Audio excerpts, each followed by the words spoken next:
अज वरी ज़ुल्म जी इंतहा थी वई, मूंखां मुंहिंजी परिया जुदा थी वई।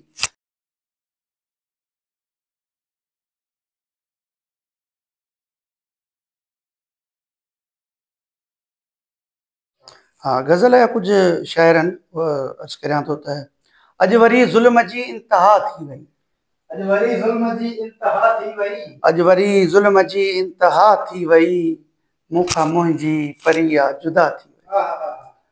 अज वरी ज़ुल्म जी इंतहा थी वई, मूंखां मुंहिंजी परिया जुदा थी वई। वार खोले ऐं चश्मे मां मुर्की ॾिसण, वार खोले ऐं चश्मे मां मुर्की ॾिसण, बस इहा कातिलाना अदा थी वई। वार खोले ऐं चश्मे मां मुर्की ॾिसण, बस इहा कातिलाना अदा थी वई। ऐं मूंखे ॾिसंदे ई अखियूं जो फेरे छॾी, मूंखे ॾिसंदे ई अखियूं जो फेरे छॾियई, छा भला बेवफा हूअ सफ़ा थी वई। मूंखे ॾिसंदे ई अखियूं जो फेरे छॾियई, छा भला बेवफा हूअ सफ़ा थी वई।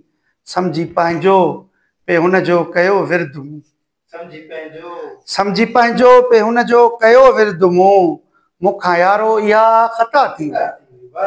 सम्झी पंहिंजो पे हुन जो कयो विर्द मूं, मूंखां यारो इहा ख़ता थी वई। ऐं ॾींहं जंहिंखां छॾे हूअ वई आहे यारो, ॾींहं जंहिंखां छॾे हूअ वई आहे यारो, ज़िंदगी पीर जी ॼण सज़ा थी वई। अॼु वरी ज़ुल्म जी इंतहा थी वई, मूंखां मुंहिंजी परिया जुदा थी वई। आसमान तां ज़मीन ते थियासीं, असीं तुंहिंजे ख़ातिर ई जियासीं। आसमान तां ज़मीन ते थियासीं, हा तोखां दूर आहियूं, हा तोखां दूर आहियूं, मजबूर यार आहियूं, सूरनि सां चूर आहियूं, पर तोखे हरगिज़ न विसारे सघियासीं। असीं तुंहिंजे ख़ातिर ई जियासीं, आसमान तां ज़मीन ते थियासीं। सियारे जूं सर्द रातियूं, सियारे जूं सर्द रातियूं, तोसां कयल उन में मुलाक़ातियूं, वहनि थियूं ॼण मुंहिंजे हां ते कातियूं। पंहिंजे ज़ख़्मनि जा मरहम पाण ई बणियासीं, असीं तुंहिंजे ख़ातिर ई जियासीं, आसमान तां ज़मीन ते थियासीं।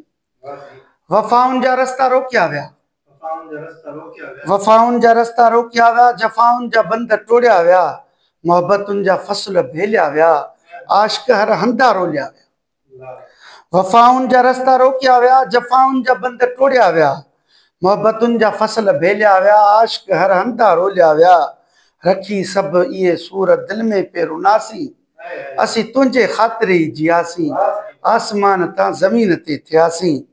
ऐं आख़िरी आहे त ॾुखनि जे दरिया खे ख़ामोश थियणो पवंदो, ख़ामोश थियणो पवंदो, किश्तीअ खे हिक पार खां ॿिए पार उकुरणो पवंदो, बेमुदाए ते मींहं खे बि वसणो पवंदो, जबलनि खे बि नरम बिस्तरे जीअं थियणो पवंदो। बसि इन ई जुस्तजूअ में पीर मसरूफ़ रहियासीं, असीं तुंहिंजे ख़ातिर ई जियासीं, आसमान तां ज़मीन ते थियासीं, असीं तुंहिंजे ख़ातिर ई जियासीं।